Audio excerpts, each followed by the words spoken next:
G20 शिखर सम्मेलन में भारत री बड़ी उपलब्धि। प्रधानमंत्री नरेंद्र मोदी रा नई दिल्ली लीडर्स घोषणा पत्र रा प्रस्ताव ने सगला देश दिया मंजूरी।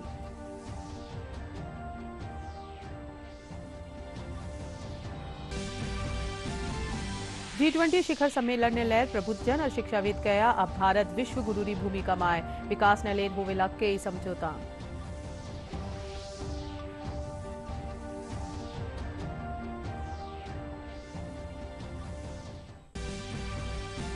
भाजपा रा प्रदेश प्रभारी अरुण सिंह राजस्थान सरकार माथे जनता री अनदेखी और वादा खिलाफी रो लगाया आरोप। कया भाजपा री परिवर्तन संकल्प यात्रा ने मिल रही है समर्थन।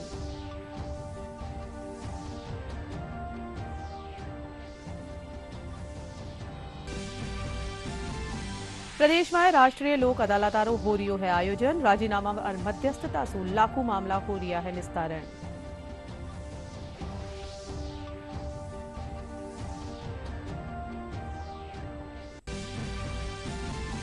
प्रदेश रा पूर्वी इलाका में आवाड़ा दिना में हल्की सु मध्यम बारिश होवारी संभावना। जयपुर में मौसम शुष्क, बारिश संबंधी गतिविधियां में रहेली कम सक्रियता।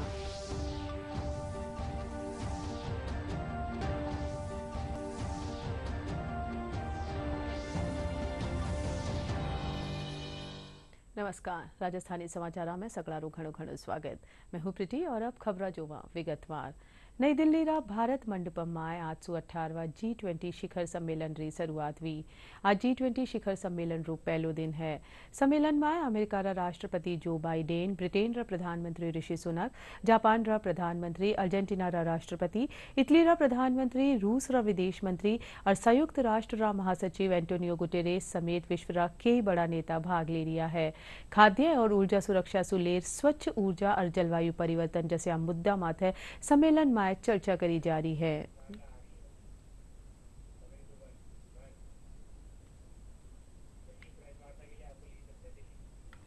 और अब G20 की ताजा खबरों के लिए थाने ले जाला Delhi. It deals with the mitigation, all right, but it also looks at adaptation and resilience. I think now the debate on climate finance is also moving much more into resilience, whether it is infrastructure or planning for it or funding. Resilience takes precedence. That is one. And second, country-specific solutions are now going to be possible. It's not going to be one size fits all. The problem of each country, particularly on climate, is so different from one another. So this Delhi Declaration and also the discussions which were held during India presidency has focused on that. And thirdly, pricing and non-pricing tools are also now available for countries to adopt. It is not just going to be price it if it is carbon intensive and forget the others. Countries do demand pricing as one of the tools, but non-pricing solutions are also going to be a lot more friendlier to countries with different carbon emission levels. Thank you. Thank you. I'll open there's a lady here. Yeah, please. It's okay. No, ma'am, the microphone's already there. Yeah, go ahead, ma'am. You have the microphone.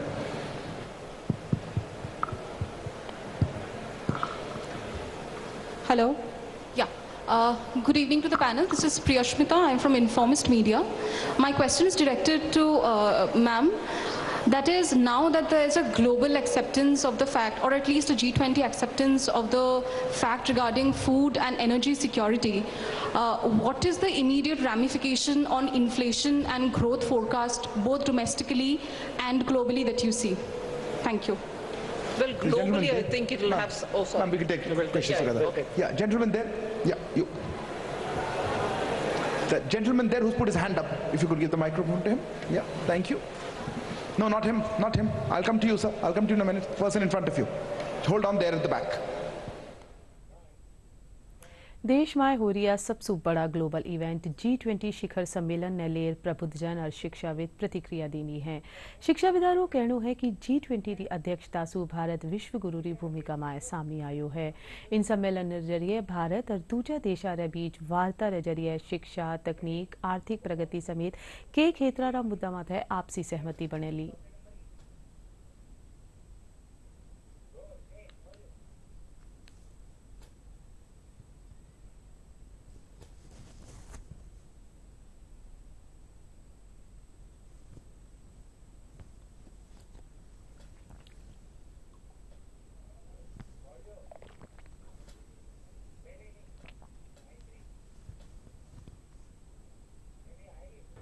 नीति ये है कि छोटे देश जिनको किसी ने कभी पूछा नहीं था, कभी कभी उनको हमेशा इग्नोर किया, हमेशा महाशक्तियों के साथ रहने का प्रयास किया था, भारत ने लीडरशिप दिखाई है, जिसे हम कहते हैं अंत्योदय। अंतिम छोर पर बैठा हुआ व्यक्ति है, वो जो देश है, छोटा देश है, वो भी महत्वपूर्ण है। जब से कोविड आया तब से इन्होंने कोविड में सप्लाई किया वैक्सीन का, तो वैक्सीन डिप्लोमेसी दिखाई, उसके साथ साथ में लोगों का विश्वास जीता कई छोटे देशों का। एक बड़ा समर्थन भारत को पूरे विश्व में मिलने लगा। सबसे बड़ी चीज़ है कि अमेरिका हमेशा से ऐसे साझेदार की तलाश कर रहा था, जो कि रणनीतिक केवल साझेदार ना हो, भावनात्मक भी हो, और साथ साथ में वो किसी न किसी रूप से जो उभरती हुई चुनौती है, चीन ने जो अपना रवैया दिखाया है अग्रेसिव, ये करा साम्राज्यवादी जो रवैया है, उसके खिलाफ जाने के लिए उनको सबसे बड़ा रणनीतिक पार्टनर भारत दिखता है। चीन की बात नहीं है, भारत तो ये भी कहता है चीन भी साथ में आए, सभी साथ में आए, वसुधैव कुटुंबकम का भाव सब बोलते थे, करके दिखाया। इसलिए अमेरिका को ये लगता है अच्छी तरीके से कि ये सबसे रणनीतिक पार्टनर है। सर, ये हमारे और हमारे भारतवासियों के लिए गर्व का विषय है कि G20 जैसा सम्मेलन हमारे देश में आयोजित हो रहा है, और यह हम सब हमारे जो सम्माननीय यशस्वी प्रधानमंत्री के नेतृत्व में हो रहा है। आप ये देखें कि हमारे देश का परचम कहाँ तक लहरा रहा है कि हमें इस सम्मेलन के आयोजन करने का श्रेय हमारे जा रहा है। और इसका थीम देखिए, वसुधैव कुटुंबकम, इस पर जरा गौर करिए कि पूरा विश्व जो है उसको हम कुटुंब के परिवार की तरह से मान रहे हैं। इसमें एक भौतिक ही नहीं अपितु एक आध्यात्मिक शक्ति भी इन्वॉल्व है कि हमारी सोच का ये परिचायक है, और यह जो सोच है हमारे माननीय प्रधानमंत्री जी की सोच है कि पूरे विश्व को एक परिवार के रूप में देखते हैं। सारी दुनिया भारत की ओर देख रही है, सिर्फ ये लोग नहीं जो आए हैं या उनके प्रतिनिधि, परंतु सबके मन में एक प्रश्न उठता है कि भारत का वास्तव में अंतर्राष्ट्रीय जगत में क्या स्थान है, और वो वास्तव में अतुल्य है, सम्माननीय है, श्रेष्ठ है। और जिस प्रकार से प्रबंधन किया गया है सारे सम्मेलन का, वो प्रशंसनीय है। इससे न केवल विभिन्न देश पारस्परिक रूप से एक दूसरे से बात करके और अपनी स्वयं की प्रगति के बारे में और अधिक नए मानदंड स्थापित करेंगे, पर अंतर्राष्ट्रीय सौहार्द, प्रेम और सहिष्णुता और विश्वास का वातावरण बनेगा। भारत की भूमिका जो रही है वो ये है कि अंतर्राष्ट्रीय राजनीति में नैतिकता को स्थापित करने के लिए उसके प्रयत्न बड़े महत्वपूर्ण हैं। अफ्रीकन यूनियन को साथ लाना, G20 को G21 बनाना, और जी जो है वर्ड गुड होना चाहिए, गुड 20, अर्थात अच्छे बनो। राज्यपाल कलराज मिश्र राज्यपाल पदमाथे 4 साल पूरा करबारा उपलक्ष्य में आज पत्रकारा सू बातचीत करी। वना 4 बरसरा कार्यकाल ने संविधान संस्कृति री उज्जवल राह खातर समर्पित कर्या। राज्यपाल मिश्र कहा कि इन 4 बरसा में संवैधानिक मूल्य ने मूर्त रूप देवा खातर कई नवाचार कर्या है। राज्यपाल कहा कि देश में नवी शिक्षा नीति लागू कर्या जा बारे पाछे राजस्थान में सबसे पहली इनने विश्वविद्यालय में लागू करवारी शुरुआत करेगी। वना कहा कि प्रदेश रा विश्वविद्यालय में आपस में स्वस्थ प्रतिस्पर्धा भी शुरू करेगी, जिनसे विश्वविद्यालय में शिक्षा की गुणवत्ता में सुधार हुयो। है कि राजस्थान के राज्यपाल पद पर रहते हुए पिछले 4 वर्षों में संविधान के प्रति जो आस्था, विश्वास और श्रद्धा रही है, उसे आगे बढ़ाने के लिए अपने कर्तव्य की दिशा में कुछ सार्थक कर सका हूं। नई शिक्षा नीति के आलोक में ही प्रदेश के विश्वविद्यालयों में चॉइस बेस्ड सिस्टम लागू करने, सर्वश्रेष्ठ विश्वविद्यालय को कुलाधिपति पुरस्कार प्रदान करने की पहल की। मंशा यही रही है कि विश्वविद्यालय स्तर पर स्वस्थ प्रतिस्पर्धा बनी रहे, सभी विश्वविद्यालयों के प्रबंधन में एक रूपता रहे। इसके लिए स्टेट यूनिवर्सिटी मैनेजमेंट सिस्टम या CUMS लागू किया। बीते 4 वर्षों को मैं संविधान संस्कृति की उज्जवल राहों को समर्पित करता हूं। इसी संदर्भ में एक पुस्तिका हमने प्रकाशित की है। इसको ई-बुक के रूप में राजभवन की वेबसाइट पर उपलब्ध कराया गया है। आज ही आप सभी के समक्ष मेरी शिक्षा की संस्कृति पुस्तक भी लोकार्पित हुई है। इसमें दीक्षांत भाषणों से जुड़े मेरे संबोधन संग्रहित हैं। भारतीय जनता पार्टी रा प्रदेश प्रभारी अरुण सिंह कहा है कि भाजपा री परिवर्तन संकल्प यात्रा ने जनता रो अपार समर्थन मिल रियो है। वे आज भाजपा प्रदेश कार्यालय में राखी जी पत्रकार वार्ता ने संबोधित कर रिया हा। वे कहा कि यात्रा में लोग अपनी समस्या ले आ रिया है। वना राजस्थान सरकार माथे जनता री अनदेखी और वादा खिलाफी रो आरोप लगाया। अभी तक ये चारों यात्राएं प्रदेश के कोने-कोने से हर विधानसभाओं से अभी तक गुजरी है। तो अभी तक 3118 किलोमीटर चारों यात्राओं ने कवर कर ली है। इन चारों यात्राओं में केंद्र के 9 से 9 मिनिस्टर अभी तक शामिल हुए, 9 केंद्रीय मंत्री शामिल हुए हैं। उसी के साथ साथ प्रदेश के कोर कमेटी के सदस्य यह भी शामिल हुए, वसुंधरा जी भी शामिल हुई, सीपी जोशी जी, राजेंद्र गहलोत जी लेके ही चल रहे हैं। सभी लोगों ने अपनी भागीदारी सुनिश्चित की। हजारों की संख्या में लोग स्वागत सभा में आ रहे हैं और यह इस बात का प्रदर्शित करता है कि राजस्थान की जनता के मन में भयंकर आक्रोश कांग्रेस सरकार के खिलाफ है, गहलोत के खिलाफ है। राजस्थान राज्य विधिक सेवा प्राधिकरण रालसा कानीसू आज हाईकोर्ट समेत प्रदेश री अदालत में राष्ट्रीय लोक अदालत राखेगी। हाईकोर्ट री जयपुर पीठ में लोक अदालत रो शुभारंभ रालसा रा कार्यकारी अध्यक्ष जस्टिस एम श्रीवास्तव दीप प्रज्वलित कर करया। इन मौके वे कहा कि लोक अदालत में मुकदमा री सुनवाई ऑनलाइन और ऑफलाइन दोनों तरीका सु होवेली। इन कड़ी में रालसा कानीसू डिजिटल प्लेटफॉर्म भी लॉन्च करियो गयो है। उल्लेखजोग है कि हाईकोर्ट जयपुर पीठ में 4 बेंचा रो गठन कर 1500 से 72 लंबित प्रकरण को लोक अदालत में रखा गया है। हर बार हम कुछ नया नवाचार करने की कोशिश करते हैं। अपने पिछले लोक अदालतों में किए गए प्रयासों का हम एक बार फिर से उसका परीक्षण करते हैं और देखते हैं कि कहाँ हमसे कमी रह गई।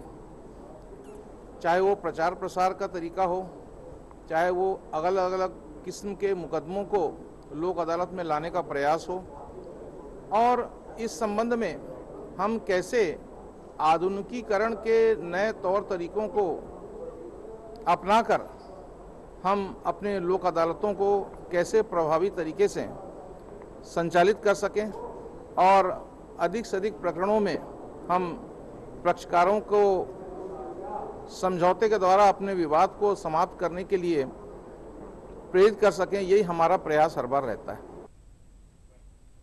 राजस्थान हाईकोर्ट और अधीनस्थ अदालत में आज से शुरू हुई राष्ट्रीय लोक अदालत रे तहत जोधपुर में हाईकोर्ट री मुख्य पीठ में भी लोक अदालत रो आयोजन करियो जा रही है। लोक अदालत रो शुभारंभ राजस्थान उच्च न्यायालय विधिक सेवा समिति रा अध्यक्ष न्यायाधिपति विजय विश्नोई करया। इन मौके कई न्यायाधिपति भी मौजूद रिया। वे कहा कि लोक अदालत रा माध्यम से परिवादिया ने जल्द न्याय दिलायो जा रही है। लोक अदालतों का आयोजन पूरे राष्ट्रीय स्तर पर हो रहा है, जिससे कि त्वरित न्याय प्राप्त हो जो पीड़ित लोग हैं उनको, और उसमें सभी लोगों से यही अपेक्षा की जाती है, चाहे वह राज्य सरकार हो, इंश्योरेंस कंपनी हो या प्राइवेट लिटिगेंट हो, कि वो ज़्यादा से ज़्यादा इसमें भाग लेकर के और इसको सफल बनाएं, ताकि जो भी पीड़ित लोग हैं उनको जल्द से जल्द न्याय मिल सके। मैं उम्मीद करता हूं कि आज की लोक अदालत जो है इसमें बहुत से प्रकरण जो जटिल प्रकरण होंगे या वह आपसी समझौते से सुलझाए जाएंगे, और इसकी सफलता की मैं कामना करता हूं। झुंझुनू में राष्ट्रीय लोक अदालत में 11 बेंचा रो गठन कर 24,000 सु 72 मामला रो निस्तारण करियो जा रही है। वठई बड़ी संख्या में परिवादी आपरा मामला रो निस्तारण करवाबा खातर पुग रिया है।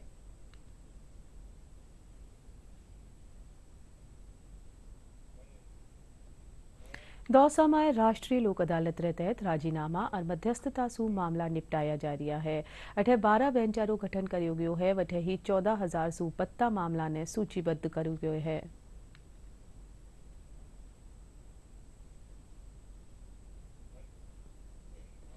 प्रकृति रो संतुलन हर प्राणी रा सामंजस्य माथे निर्भर है। इन्हीं संतुलन ने बनाया राखवा में अहम भूमिका निभा रिया है अजमेर रा पुष्कर रा निवासी सुखदेव सांप समेत दूजा जीवा रो रेस्क्यू कर सुरक्षित स्थान माथे छोड़े है। सुखदेव अबारताई 30,000 सु 72 जहरीला सांपा ने रेस्क्यू कर चुका है। सुखदेव एक रेस्क्यू सेंटर भी चलावे है, जठे घायल वन्य जीवा रो इलाज करियो जावे है। मारा इन काम माय परिवार रे साथे दूजा लोग भी जुड़िया हुआ है।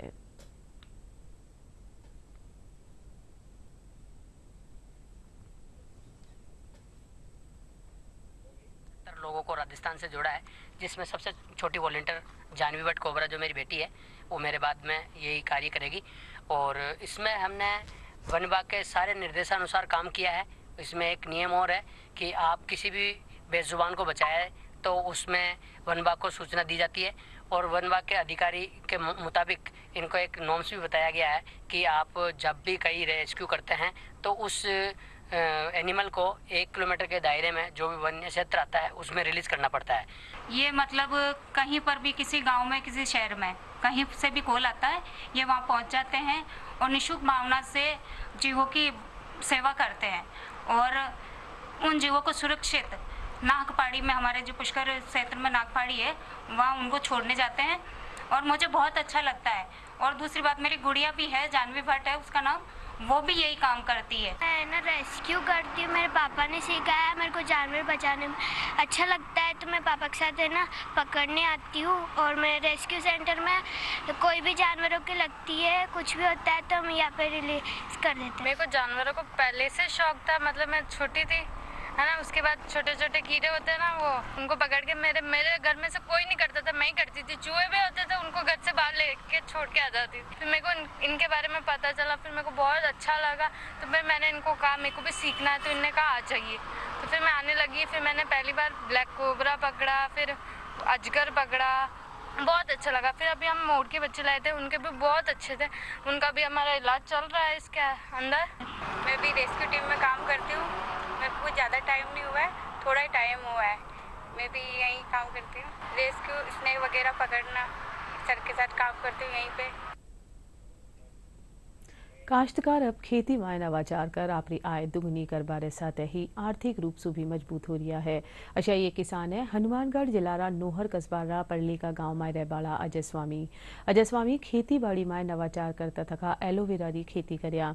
वना सांवरिया कृषि विज्ञान केंद्र से प्रशिक्षण ले 29 बीघा में एलोवेरा की खेती कर 35 प्रकार हर्बल उत्पाद तैयार करया है।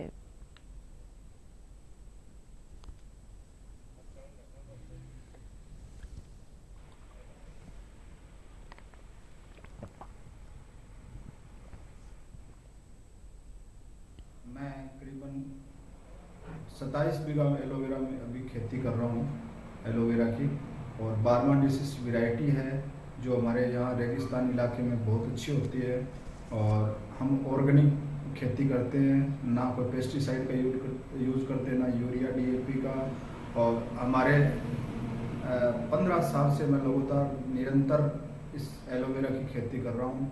और मैं स्टार्टिंग में चाय का होटल किया करता था, तो आज वहाँ से उठ के मेरे को 27 बीघा में मैंने एलोवेरा की खेती कर ली, और मैं 45 तरह के उत्पाद तैयार कर रहा हूँ यहाँ परली का गाँव राजस्थान में। अजय स्वामी एक युवा प्रगतिशील कृषक हैं जो हनुमानगढ़ जिले के गांव परलिका के रहने वाले हैं। इन्होंने कृषि विज्ञान केंद्र संगरिया से लगभग 15 वर्ष पहले एलोवेरा की खेती का प्रशिक्षण लिया था, और उसके बाद लगातार कृषि विज्ञान केंद्र संगरिया से जुड़े हुए हैं। इन्होंने एलोवेरा की खेती करके एलोवेरा से कई प्रकार के उत्पाद बनाए, लगभग 35 से 38 तरह के इन्होंने उत्पाद बनाए हैं, जिसके अंदर एलोवेरा लड्डू है, एलोवेरा की मिठाइयाँ काफ़ी तरह की बनाई हैं, एलोवेरा के कई तरह के आयुर्वेदिक दवाइयाँ बनाई है, एलोवेरा शॉप बनाया है, नहाने का साबुन, इस तरह से बहुत सारे सौंदर्य प्रसाधन की सामान भी बनाया इन्होंने।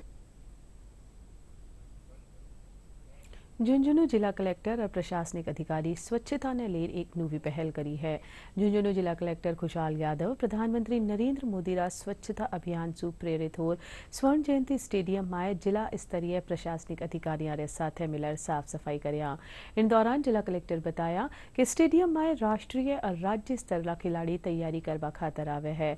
अशा माए अठे स्वच्छता रहेली तो वे अच्छा वातावरण में प्रशिक्षण ले पावेला। मुझे कंसर्न रहता है, और यहाँ पर हमारे स्वयं के पास इतने संसाधन नहीं थे स्टेडियम मैनेजमेंट के पास, तो हमने सोचा कि क्यों ना एक श्रमदान के तौर पर एक शुरुआत की जाए जब तक कि इस समस्या का स्थायी समाधान नहीं हो पाता, क्योंकि ये हम सब की एक जॉइंट रिस्पॉन्सिबिलिटी है, जो भी खिलाड़ी हैं, जो भी प्रशासन से हैं, जो भी सिटीजन्स हैं।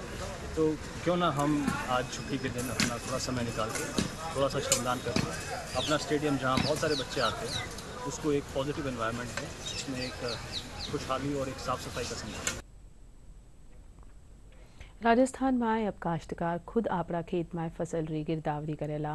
राज्य में पहली बार यह व्यवस्था लागू होबा जारी है। इनरो इस्तेमाल से किसान फसल खराब होबारे पछे ऐप रे जरिए गिरदावरी रिपोर्ट करवा सकेला। ऐप लॉन्च होबारो फायदो यो वेलो कि किसान ने बीमा कंपनियां रा प्रतिनिधि या सरकारी नुमाइंदा रो गिरदावरी खातर इंतजार नहीं करनो पड़ेलो। किसान गिरदावरी ऐप ने इस्तेमाल करबा खातर काश्तकारा ने खराब बिया खेता में जानो वेला और ऐप ने जनाधार नंबर सु लॉग इन करनो वेलो। इन पाछे OTP आवेला, फिर किसान ने जिला तहसील सेलेक्ट करनो वेलो। लॉन्च किए हैं।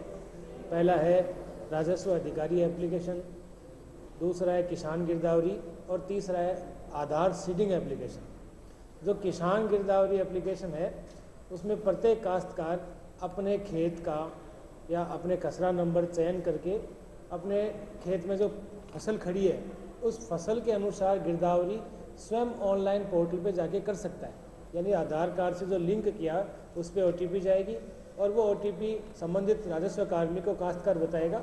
उसके बाद ही उसके खेत की गिरदावरी ऑनलाइन होगी। जो जन आधार सीडिंग ऐप है वो इन दोनों एप्लीकेशनों में जन आधार कार्ड को जुड़वाने के लिए और आधार कार्ड की सीडिंग करवाने के लिए, ये तीनों एप्लीकेशन आम जन की सुविधा के लिए जो गिरदावरी बहुत ही महत्वपूर्ण होती है कि काश्तकार के लिए, क्योंकि उसी के आधार पे आगे मुआवजा मिलता है। 3 ऐप जारी किया है, यह किसानों के लिए बहुत ही फायदेमंद है, क्योंकि कभी कभार पटवारी या सरकारी अधिकारी है वो व्यस्त होने के कारण खेतों में नहीं पहुंचते हैं और किसान उनका इंतजार करते रहते हैं और समय पर गिरदावरी नहीं होती है। समय पर गिरदावरी नहीं होने के कारण किसान अपना सरकारी लाभ लेने में पिछड़ जाते हैं, जिस कारण ये सरकार ने जो 3 ऐप जारी किए वो किसानों के लिए बहुत ही फायदेमंद है।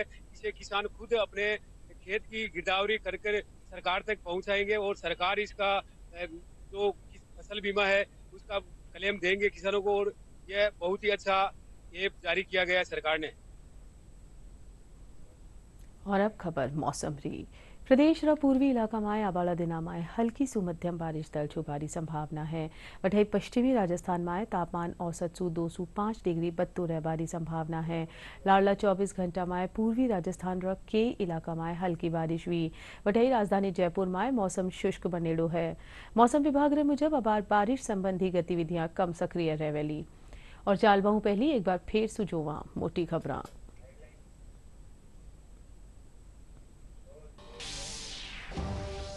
G20 शिखर सम्मेलन में भारत री बड़ी उपलब्धि। प्रधानमंत्री नरेंद्र मोदी रा नई दिल्ली लीडर्स घोषणा पत्र रा प्रस्ताव ने सगला देश दिया मंजूरी।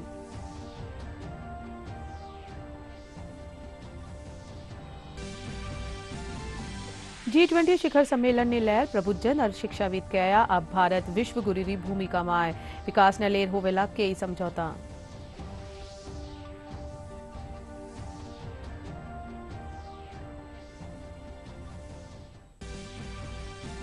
भाजपा रा प्रदेश प्रभारी अरुण सिंह राजस्थान सरकार माथे जनता री अनदेखी और वादा खिलाफी रो लगाया आरोप। कया भाजपा री परिवर्तन संकल्प यात्रा ने मिल रही है समर्थन।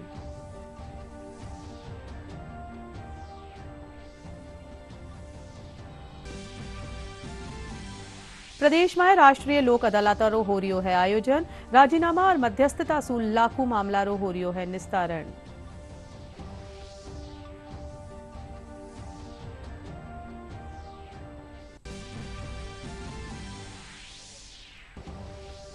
और अब दिल्ली सु देखाला विशेष प्रसारण।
तो आप देख सकते हैं कि ग्लोबल बायोफ्यूल अलायंस की घोषणा होने जा रही है। भारत समेत 10 देश यानी टोटल 11 देश इसमें होंगे। Argentina, Brazil, India, Italy, Mauritius, south Africa, UAE, America, Bangladesh, Canada और सिंगापुर, ये सदस्य देश एक तरीके से होंगे जो मिलकर बायोफ्यूल अलायंस की शुरुआत करने जा रहे हैं। हम जानते हैं कि जिस भी प्रकार के पेड़ पौधों से जो बायोमास बनता है और उसके माध्यम से फ्यूल बनाया जाना या फ्यूल में उसका मिश्रण किया जाना, जैसे भारत में हम एथेनॉल को पेट्रोल और डीजल में मिलाकर इस्तेमाल करते हैं और ये कोशिश होती है कि जो जीवाश्म ईंधन है उसका कम से कम इस्तेमाल हो, हम हरित फ्यूल की ओर आगे बढ़ें। उस दिशा में भारत ने भी तमाम कदम उठाए हैं और ये अलायंस अगर यहां पे शुरुआत होने जा रही है तो भारत के प्रयास के बाद, जैसे सोलर अलायंस को भारत ने शुरू किया था, इंटरनेशनल सोलर अलायंस को, और उसमें बड़ी सफलता मिली, उसी तरीके से बायो फ्यूल के लिहाज से अगर देखा जाए तो ग्लोबल अलायंस की बात होने जा रही है। और ये हम जानते हैं कि अमेरिका और ब्राजील 2 सबसे बड़े ऐसे देश हैं जहां पर बायोफ्यूल बहुत बड़ी संख्या में बनता है, बहुत बड़ी मात्रा में बनता है। और भारत में भी 10% एथेनॉल ब्लेंडिंग का एक लक्ष्य हासिल किया जा चुका है और 2025 तक 20% एथेनॉल ब्लेंडिंग का लक्ष्य भारत लेकर चल रहा है। तो अपने आप में बड़ी प्राथमिकताओं के साथ जहां भारत आगे बढ़ रहा है तो दुनिया को भी साथ लेकर आगे बढ़ना चाहता है, क्योंकि सबका साथ सबका विकास का जिक्र जो प्रधानमंत्री मोदी ने आज अपने संबोधन में किया वो ये दिखाता है कि जिस बेहतरी के साथ में भारत अपने यहां नीतियों को लागू कर रहा है, जिसका फायदा न सिर्फ भारत बल्कि दुनिया को मिल रहा है, उसमें दुनिया कैसे जुड़ सके उस दिशा में भी भारत कदम को आगे बढ़ा रहा है। बिल्कुल, और इस सहयोग के जो लक्ष्य हैं वो भी बड़े महत्वाकांक्षी हैं और जिसे कह सकते हैं कि आज की जरूरत है।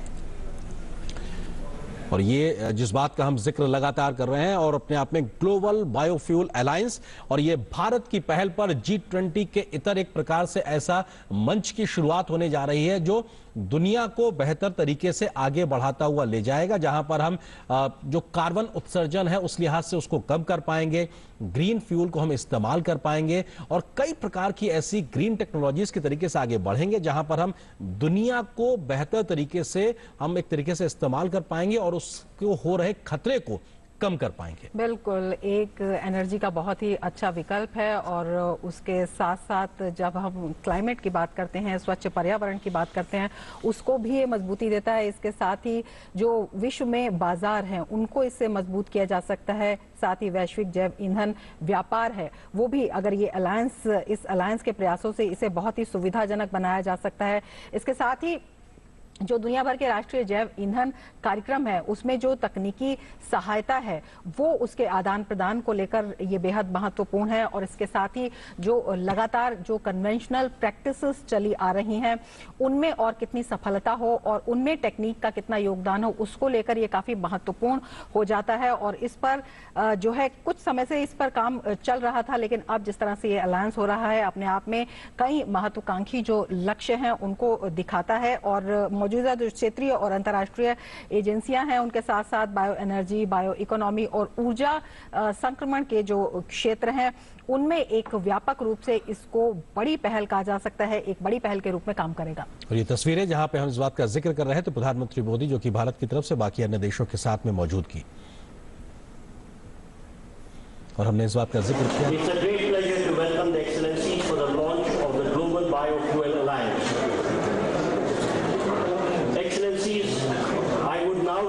Honorable Prime Minister of India to press the light globe placed in the lectern before him and launch the Global Biofuel Alliance.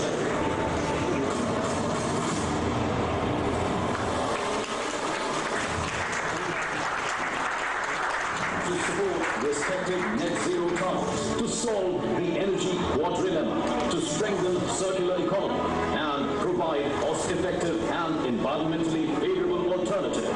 Global sustainable खास समाचार आ रहे साथ है। ए है हाल ताईरा खास राजस्थानी समाचार। नमस्कार।